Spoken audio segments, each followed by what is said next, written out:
Hey guys, my name is Haley and today I'm going to be filming my July wrap-up, which for like the first 2 weeks of the month I was like, I don't think I'm going to read very much because Kate was here the entire time and I read like a half of one book and a half of another book while she was here. So not a lot of reading got done in the first 2 weeks of the month, but I apparently suddenly hit a reading streak later on in the month, mainly due to me sort of getting back into audiobooks and also having like a streak of 5-star books, which was bizarre and has never happened to me. So I'm going to talk about all of those. Disclaimer, like 4 or 5 of them are Doctor Who books, so I will talk about those at the end, not only because I don't have a ton to say about them because they weren't my favorite, I'm just making my way through the series of where I left off on the audiobooks. So I will talk about those at the end because I know not everybody cares about those. But let's get right on into the video. So the first book that I finished while Kate was here and I had started to read on the day that she was driving out is Lonely Castle in the Mirror. This was a book that Kate was like, I'm not sure if you're gonna like that. You don't always love the like quiet nature of Japanese literature. And I was like, I mean, you're right, so we'll see. And I ended up loving it. I loved the way this world was portrayed. I loved the almost like portal fantasy, magical realism-y situation that took place in this. The basic premise is that these mirrors light up in these kids' rooms and they're trying to figure out what connects them and why they all got invited to this place called the Lonely Castle in the Mirror. And the plot twists for the end of this book were so good. Like one of them I sort of predicted and then another like 2 happened and I was like mind blown. I was basically reading this while waiting for Kate to wake up because I wake up earlier than her generally in the mornings. In the first couple days she was here and I finished it and was just trying to silently sit there and not like exclaim out loud because 1, she hasn't read it yet, and 2, and 2, she was sleeping. So I adored this. I gave it 5 out of 5 stars. It's the first Japanese literature book that I've given 5 out of 5 stars. So apparently I like this more magical realism, like fantasy-esque version of Japanese fiction. So yeah, if you know of anything else that is even remotely close to this, please let me know. And then the book that I started in my read with me that I filmed with Kate while we were house sitting is The Couple by Helly Acton. I picked this up off of one person briefly mentioning the synopsis of it somewhere on BookTube when I was looking for recommendations, and it is a world in which being in a relationship is the odd way of living your life. And most people stay single throughout their entire life and build their like lives around either their friends and them co-parenting a kid. And basically being in a relationship is almost viewed as like taboo or just like out of the social norm. And my favorite part about this was the way that they described how most people in this world feel about being in a relationship is a lot of the same context that people nowadays would use, or especially in the past would use to talk about LGBT couples. And just like, oh, that's not for me. Oh, if you are that, that's fine, but that's not how I want to live my life, that type of thing. And then there were other people who were very, very angry about it and want to get rid of love altogether. And that is another big part of this, is that they are trying to develop a drug called oxytocin, which gives people the ability to not have romantic feelings if they take it. And that they are people that are working on a dating app in this book who are trying to start this oxytocin thing, and the girl is realizing she's not sure how she feels about that because she is starting to fall for a new guy. Also, the couple in this, I know it's literally called The Couple, but the couple and relationship in this was probably one of the cutest relationships I've read in such a long time. And I am not someone who like really easily ships people in books, especially standalones, and I was all for this. It was so cute. They had like text conversations, they had email conversations. The dude was just super adorable and I was so on board with all of it. So that was great, on top of the very like sci-fi futuresque like alternate reality premise that had already sold me, and I have since bought Helly Acton's other book and hope I enjoy that one just as much as this one. Oh, I don't even know if I said this one was also 5 out of 5 stars, if that wasn't obvious. Then I picked up Honey Girl, which I'm not gonna lie, I only put this on my TBR because it was a female-female romance and I've really been enjoying the sapphic romances. And I pushed it up on my TBR. Like, it was on a very long list of sapphic romances that I want to get to. And I pushed it up on my TBR because we kept seeing on Twitter that there's a Monsta X reference in it, which is a K-pop group that I enjoy. So I was like, that's fun. The author knows Monsta X. So I picked this up mainly earlier than intended for that reason. And I did not expect to absolutely love this. I loved our main character. I kept explaining this to Kate because she was like, why did you enjoy this so much? Like, I enjoyed it because it's basically me in a book. And I was like, I think I genuinely enjoyed the vast majority of it because it felt like I was reading a friend of mine's story that I know really, really well and how their mindset works, and that's how this book felt. Also, I related to the whole concept of she really wants to get away from just her responsibilities and the way that people expect her to be, and like this way she's built her life and isn't quite sure what she wants right now, or if she doesn't know if she wants it anymore. That was very relatable to my situation now. And I also realized through this book that I apparently have a thing, which I should have known. I have a thing for books that do this whole idea of a radio show, especially a late night radio talk show situation. And I think it's because I used to listen to Welcome to Night Vale, which Welcome to Night Vale is very sci-fi, very horror, very just like off the wall humor, which is not what this radio show was in this. But I just love listening to or books that incorporate that radio show aspect, because Radio Silence by Alice Oseman also had it, and that was the reason I adored that book so much. I apparently just really find radio shows very fascinating, and I'm not sure why. I think it's just one of those very, very specific tropes that I will always enjoy, which was interesting to find out throughout this book. And again, this was part of my 5 out of 5 star streak. And then I read Heartstopper Volume 3. This was by far my favorite of the 3 so far. This one is so cute. It's like them going on a school trip, and it's him and Charlie Nick and Charlie trying to figure out their whole relationship dynamic now that they're kind of dating, like when to come out to their friends, when to come out to like the whole public, and if they need to.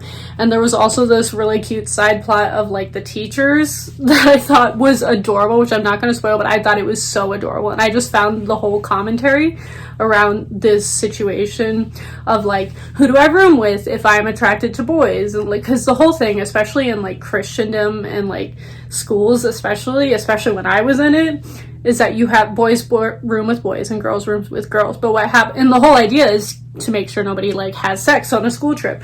But what happens if the boys are attracted to boys and the girls are attracted to girls? Is that still preventative? And they made really good commentary on that, which I found absolutely fascinating. As someone who went on many a youth trip with my church, that was the reason that you were allowed to do that. And it was like taboo across all boards for boys to ever even step foot in a female's room, like in a hotel. It was like literally we would send you home if you did that. And I was like, I know what you're going for, but it doesn't apply to people who are attracted to the same sex. So I really enjoyed that commentary. This one was just as adorable as the other 3, and I can't wait to read more of Heartstopper. And then I read probably one of my most anticipated books since I read Red, White, and Royal Blue, and that is One Last Stop by Casey McQuiston. I went into this knowing I would probably love it because I loved Red, White, and Royal Blue, as did everyone else on the planet. But this is a sapphic romance in which a girl moves to New York City, gets these really quirky roommates who I love. I loved the found family in this so much. And she starts taking the train and realizes she sees this girl on the train every single day, no matter what time of day she gets on, and that she's always there, and she's kind of like attracted to her, and she like gets to know her and stuff, only to find out that this girl is kind of trapped on the train. And there's like a supernatural like sci-fi element to this, and I found that absolutely fascinating. I loved this couple as well. I loved the romance. I loved the found family aspects of her roommates and the guy across the hall who was a drag queen. I found all of it so endearing. I loved this cast so much, as well as the mystery that I was trying to figure out the entire time. I do appreciate that I couldn't quite figure out what the mystery was, and it could have gone several ways, and I was happy with the way that it went. I also adore this cover. It's so pretty. It's so pretty. The couple was absolutely adorable. I cannot get that across. I have apparently been on I enjoy all of these really cute couples streak in the last like 2 months since reading all of the queer books. And yeah, I think I might even enjoy this one more so than Red, White, and Royal Blue. I feel like Red, White, and Royal Blue is like a 4.5, 4.75. This is a full 5 stars, no questions asked. And then to end off the 5-star streak, I read Lighter Than My Shadow, which is this giant graphic novel in like monochrome colors of this girl who has an eating disorder, and it is a memoir. So it is her real life story, and it's her descriptive drawings of like the way she wanted to treat or was able to treat her eating disorder and learn more about herself and like the mistakes she made while doing that. There was an overarching theme in this that I feel like there should have been a trigger warning for, and maybe I should have looked into it more, because I am not triggered by eating disorders, so I was prepared for that going into this, but I was not prepared for the fact that there is a almost like sexual assault, like really questionable situation with a man in this that was hit a little too close to home for me. And I know this is this girl's real life, so I do not want to judge it by any means, but it was very, very, very triggering for me, but also very accurate. But I'm glad that I'm in a mental place that I could handle reading that and it wasn't actually fully triggering, even though I wasn't expecting it. But for anybody who's in a situation like that, that would be very, very triggering. So if you have any issues with reading about sexual assault, do not read this. Don't do it. Don't pick it up. No. I agree with the same reason. If you have any issues with an eating disorder and still struggle with it, do not read this if you think it will be triggering to you, because it is very, very descriptive, especially of her mindset during all of these things, and it's really, really, really harrowing to read. But I did give this 5 out of 5 stars, although it does feel weird to rate a memoir, but I do rate on enjoyment, and I did enjoy, although it's a very dark subject matter. I don't know if enjoy is the right word. I thought it was a very good depiction of these things. And then I picked up my first of the books Kate is making me read from our BFF Fix My TBR thing, and that is In an Absent Dream. And this is what kicked off maybe I can listen to audiobooks again. Because me and Kate had a whole conversation. We were like, what do people do to relax? A lot of people read to relax, but that is not something that we do. We read when relaxed, not to relax. But what we actually used to do all the time was just like relax and sit down and listen to an audiobook while doing other things, or just kind of laying there if it's that time of day. And that's basically what I did. I came home from a really long day at work. I was like, oh, I could get an audio out. I haven't done that in a really long time. So I got In an Absent Dream out because I know it's a very short novella, and I just listened to the whole thing in like 3 hours. I gave this 3.75 stars. It is leagues above the first Wayward Children one and the third one, which I hated, which is why I gave up on the series. I did enjoy the second one. This one was probably tied with the second one for me in enjoyment level. It's this girl that goes through a portal into the goblin market where you like have to give equal price to things, which I found very fascinating. It is very, very dark. The girl, I understand why Kate gave this 5 stars, because the girl in it sounds like a mini Kate. But it was not super relatable to me, so I gave it 3.75 stars, verging on a 4 star. I think it is much better than a lot of the other books in this series, but not a full 5 stars for me. I don't know if I will continue with The Wayward Children, because I did give up on it a really long time ago, but I am glad that I read this one. And then last, before I get to the Doctor Who books, maybe I'll talk about TV before I do the Doctor Who books, just so people can hear that, if you do want to click away for the Doctor Who stuff. But I read Kate in Waiting. I also listened to this on audiobook within the span of like 2 or 3 days, just after work, to veg out and like turn my brain off. And I gave this 2 stars, and I feel bad about it because I think it's definitely a situation of I am too old for this plot device. Because the whole concept is that this girl and her gay best friend are people who go to sleepaway theater camps during the summer, and they have this thing called communal crushes, where they both have a crush on some guy at camp, and then they never see the guy again, and nothing ever comes of it, and that's how they've been operating their life for several years now. And then in a very High School Musical twist, the communal crush from this past summer ends up transferring to their school, and they have to actually deal with the consequences of, oh, we might actually like this one, and both of us can't like him because we're best friends, and that's a weird thing to fight over. So they try to lay like ground rules of how to chase after this boy to see if he's interested, and that is just something that does not fly with me as a human being, is that you don't date the people your friend is interested in, you don't date exes, you don't like the same person. Like, that's not a thing that I do. I genuinely do not believe in that, and I have had that issue before, so it actually really grinds my gears. So I did not like this. I gave it 2 stars. The only thing that redeemed it is that there were a lot of really fun theater elements, which is why I read it, even though I've never read any other Becky Albertalli. But I wanted to read this for the theater references because I love theater books. But the plot was too much for my 28-year-old brain. And then, very quickly before I talk about the Doctor Who books, I will talk about the 2 shows that I watched, and that is Crash Landing on You. I talked about this a ton and gave like a pretty much decent review of it in my last vlog with Kate, so I will link that down below if you want to hear my full thoughts on it. But my vague thoughts on the show is it is too long.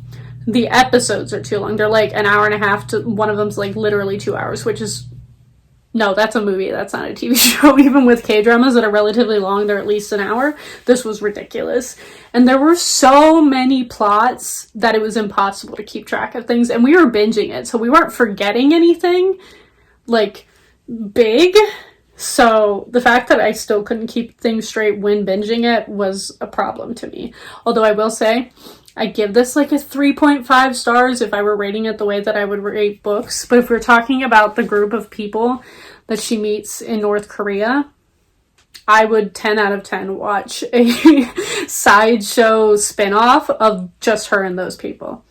I loved them. They were the best plot. And then I also binged Loki in one evening because it's only like 6 episodes. And I loved this so much. I started off and I was like, okay, this is an interesting idea.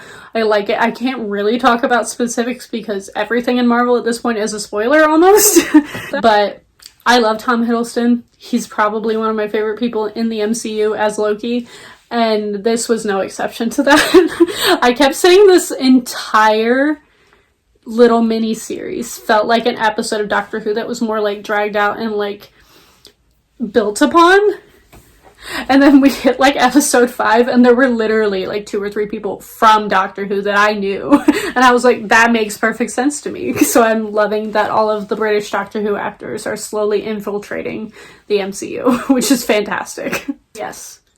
I can't talk about it because it's such a big spoiler, but the ending of this makes me so excited for the next Marvel movie. I don't even think I can say which one is the next Marvel movie because it spoils the ending. Oh, I don't know how to talk about it.